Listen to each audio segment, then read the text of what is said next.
High, দেখো আজকে আমরা শিখবো প্রোটিনের স্ট্রাকচার।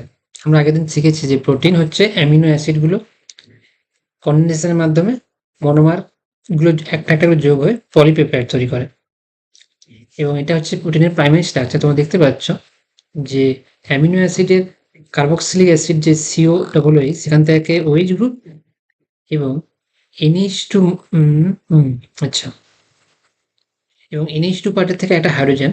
তো টোটাল এক মলিকুল ওয়াটার বেরিয়ে গিয়ে নতুন সিএন বন্ড তৈরি হয়, কার্বনিল আর এনএইচ। এই যে বন্ডটা, এই বন্ডটাকে বলা হয় অ্যামাইড বন্ড, বা প্রোটিনের ক্ষেত্রে একটা বলা হয় পেপটাইড বন্ড। তো প্রোটিনের প্রাইমারি স্ট্রাকচারটা কি না, অ্যামিনো অ্যাসিডগুলো পরপর লিনিয়ারলি যোগ হয়। যেমন তোমরা দেখতে পাচ্ছ পরপর অ্যামিনো অ্যাসিডগুলি লিনিয়ার সিকোয়েন্সে যোগ হয়, এবং এই যে লিনিয়ার সিকোয়েন্সে পরপর যোগ হয় এরপর যে চেনটা তৈরি হয় সেই চেনটাকে বলা হয় পলিপেপটাইড চেন। আর এই পলিপেপটাইড চেনটা কিভাবে তৈরি হয়? পেপটাইড বন্ডের মাধ্যমে।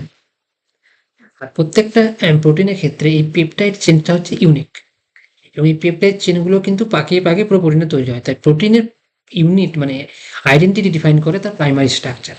আর এবার ভালো করে বুঝে নাও, প্রোটিনের তার আইডেন্টিটি, কোন প্রোটিন কি কাজ করবে সেটা ডিফাইন করে তার প্রাইমারি স্ট্রাকচার। কারণ প্রাইমারি স্ট্রাকচারে একটার পর একটা অ্যামিনো অ্যাসিড সিকোয়েন্সিয়ালি যুক্ত হয়ে পলিপেপটাইড চেন তৈরি করে। সেই পলিপেপটাইড চেনটা কিন্তু প্রোটিনটা গঠন করে।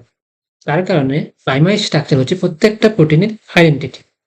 এবং এখানে কি থাকে? এখানে থাকে পেপটাইড বন্ড। তো বুঝতে পারলে প্রাইমারি স্ট্রাকচার হচ্ছে একটার পর একটা অ্যামিনো অ্যাসিড পেপটাইড বন্ডের মাধ্যমে সিকোয়েন্সিয়ালি যুক্ত হবে এবং একটা পলিপেপটাইড চেন গঠন করবে।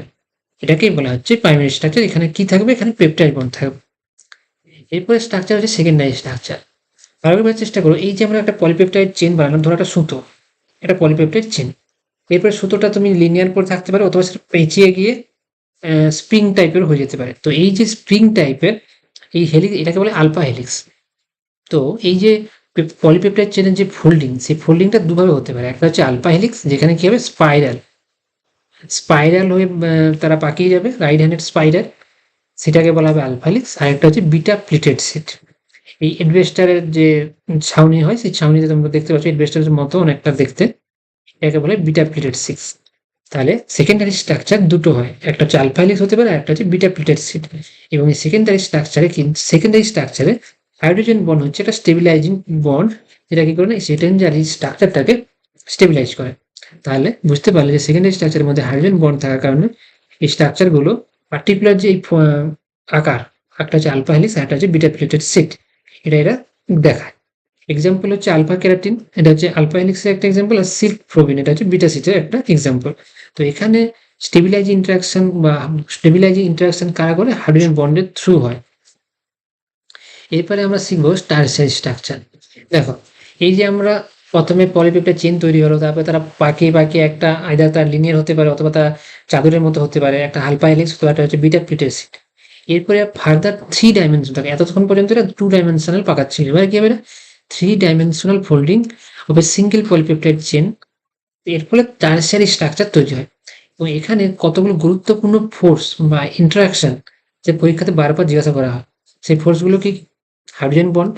হাইড্রোজেন বন্ডটা কাদের মধ্যে হয় সেটা ভালো করে দেখে নাও।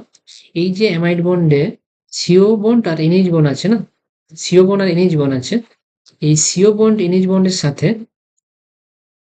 আরেকটা যে অ্যামিনো অ্যাসিডের চেন আছে, সেই চেনের এনএইচ গ্রুপের হাইড্রোজেনের সাথে কার্বনের হাইড্রোজেন বন্ডিং, আর এনএইচ এর হাইড্রোজেনের সাথে আরেকটা অ্যামিনো অ্যাসিডের কার্বনিল গ্রুপের এই যে হাইড্রোজেন বন্ডিং, এই হাইড্রোজেন বন্ডিংটাকে বলা হচ্ছে অ্যাকচুয়ালি হাইড্রোজেন বন্ডিং। এই প্রকার এই সিও সাথে এনএইচ গ্রুপের যে অক্সিজেন আর হাইড্রোজেনের মধ্যে ইন্টারাকশন, সেটাকে হাইড্রোজেন বন্ড বলা হচ্ছে। সেই হাইড্রোজেন বন্ডিংটা কিন্তু স্টেবিলাইজিং। আরেকটা হচ্ছে আয়নিক ইন্টারাকশন, তারপর হচ্ছে হাইড্রোফোবিক ইন্টারাকশন বা নন পোলার ইন্টারাকশন বলে, একটা হচ্ছে ডাইসালফাইড বন্ড। তো ভ্যান ডার ওয়ালস ফোর্সের hydrophobic interaction, disulfide bond, ionic interaction, hydrogen bonding, এই প্রত্যেকটা ফোর্স কিন্তু টারশিয়ারি স্ট্রাকচারটাকে স্টেবিলাইজ করে। তো এটা ভালো করে তোমাকে বুঝতে হবে, পরীক্ষা তোমাকে জিজ্ঞাসা করবে যে টারশিয়ারি স্ট্রাকচারে কোন কোন ফোর্সগুলো এক্সিস্ট করে, এমএসকিউ থাকতে পারে। সেখানে হাইড্রোজেন বন্ডিংও সঠিক অ্যান্সার হবে, ionic interaction, disulfide bond, hydrophobic interaction, van der Waals forces সবগুলো হবে এক্সাম্পল। আর মায়োগ্লোবিন হচ্ছে একটা 3 ডাইমেনশনাল স্ট্রাকচার। এবার ভালো করে বোঝার চেষ্টা করো কোয়াটারনারি স্ট্রাকচারটা কি। টারশিয়ারি স্ট্রাকচারটা হচ্ছে 3D folding of peptide chain, 3 dimensional কিভাবে এরা পাকিয়ে থাকে বা অ্যারেঞ্জমেন্ট থাকে, সেটাকে বলা হচ্ছে টারশিয়ারি স্ট্রাকচার। এরপর প্রোটিনের কোয়াটারনারি স্ট্রাকচার, সেখানে কি হয়, আরো সেখানে আরো থ্রি ডাইমেনশনাল থেকে সে কি যেটা বোঝানো হচ্ছে যে ওই যে থ্রি ডাইমেনশনাল স্ট্রাকচার গুলো তৈরি হচ্ছিল সেগুলো আবার নিজেদের মধ্যে অ্যারেঞ্জমেন্ট করে, স্পেশাল অ্যারেঞ্জমেন্ট করে, এবং সেই অ্যারেঞ্জমেন্টটাকে বলা হচ্ছে কোয়াটারনারি স্ট্রাকচার অফ প্রোটিন। একটা এক্সাম্পল হচ্ছে হিমোগ্লোবিন। হিমোগ্লোবিন হচ্ছে টেট্রাম, আর মায়োগ্লোবিন হচ্ছে মনোমার একটা ইউনিট থাকে, কিন্তু হিমোগ্লোবিনের চারটা, মানে মায়োগ্লোবিনের মতো চারটা ইউনিট থাকে, এটাকে টেট্রামার বলা হয়।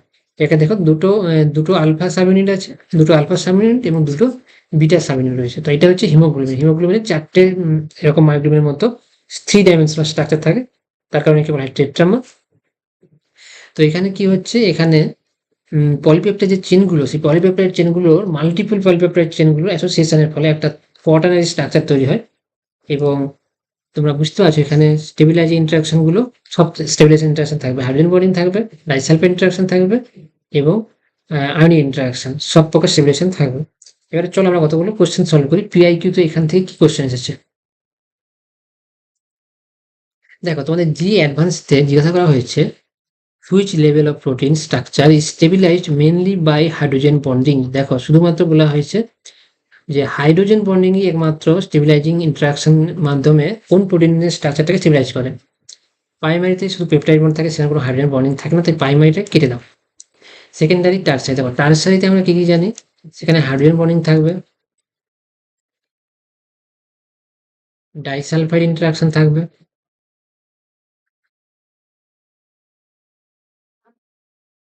এবং আয়নিক ইন্টারাকশন। তো টারসারিতে কিন্তু সবগুলোই থাকে, তাই টারসারি অ্যান্সার হবে না।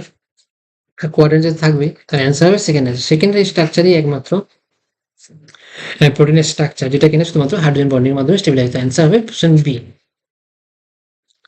আগের ক্লাসে আমরা পড়েছিলাম যে ফাইবাস প্রোটিন এবং গ্লোবুলার প্রোটিন। তো ফাইবাস প্রোটিন বলছে which protein is a fibrous protein. তাহলে ফাইবাস প্রোটিনের এক্সাম্পল কোনটা থেকে তোমাকে জিজ্ঞাসা করা হয়েছে, চারটে অপশন দেওয়া হয়েছে। তো চারটে অপশনে বলা হয়েছে অ্যালবুমিন, এটা globular protein, insulin globular protein, haemoglobin এটা গ্লোবুলার প্রোটিন। কিন্তু কেরাটিনটা হচ্ছে একটা ফাইবাস প্রোটিন। তাহলে অপশন সি হবে রাইট অ্যান্সার। তাহলে বুঝতে পারছো আমরা যেগুলো পড়েছি বা পড়ানো হচ্ছে সেগুলো প্রত্যেকটা কিন্তু কোনো না কোনো এক্সামে এসেছে, এবং এইগুলো থেকে কিন্তু কোশ্চেন বারবার রিপিট হবে। তো তার জন্য বলছি ভালো করে প্রত্যেকটা টপিক বোঝার চেষ্টা করো। আর এই বায়োমলিকুল কার্বোহাইড্রেট প্রোটিন এই চ্যাপ্টারটা কিছুটা মেমোরাইজিং করতে হয়, কিন্তু একটু বুঝে যদি পড়ার চেষ্টা করো তাহলে দেখবে খুবই কম মেমোরাইজ তোমাদের করতে হবে, এবং ফটাফট কিন্তু এই কোশ্চেনগুলো কিন্তু 10 সেকেন্ডের মধ্যে সলভ করতে হবে, কারণ তোমাকে নিউমারিক পার্টগুলোতে বেশি সময় নেবে। তাই এইসব কোশ্চেনগুলো একটু বেশি ভালো করে বুঝে বেশি প্র্যাকটিস করলে তোমাদের কি হবে, কোশ্চেনগুলোতে সময়টা বাঁচিয়ে তোমরা ওই নিউমারিক কোশ্চেনগুলোতে সময়টা লাগাতে পারবে। তো আমাদের দেখাচ্ছে পরের ভিডিওতে।